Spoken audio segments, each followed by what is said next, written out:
আপনার বোঝা উচিত যে কোথায় থামতে হবে, কোথায় বলতে হবে।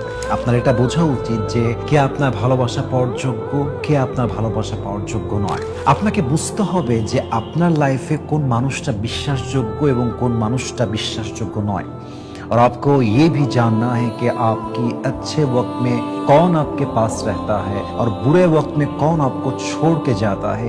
अगर जिंदगी को खूबसूरत बनाना चाहते हो तो ये आपको जानना ही पड़ेगा मेरे दोस्त। যতক্ষণ পর্যন্ত এই বিষয়গুলো না বুঝবেন, কাকে বিশ্বাস করতে হয়, কাকে বিশ্বাস করতে হয় না, কোন মানুষটা বিপদে হাত ছেড়ে দেয়, কোন মানুষটা বিশ্বাসঘাতক, কোথায় আমি থামবো, কোথায় আমি কি বলবো, কতটুকু বলবো, কতটুকু বললে পারফেক্ট হবে, এই বেসিক বিষয় যতক্ষণ পর্যন্ত আপনি না বুঝতে পারবেন না, আপনার জীবনটা সুন্দর হবে না। অতএব জীবন যদি সুন্দর করতে চান, শান্তিপূর্ণ করতে চান, পিসফুল যদি করতে চান, কোথায় থামতে হয়, কোথায় বলতে হয়, কাকে বিশ্বাস করতে হয়, কতটুকু করতে হয়, এই বিষয়গুলো যখন জানতে পারবেন, আপনার জীবনটা অন্যদের চাইতে হাজার গুণ বেশি সুন্দর হবে ইনশাআল্লাহ।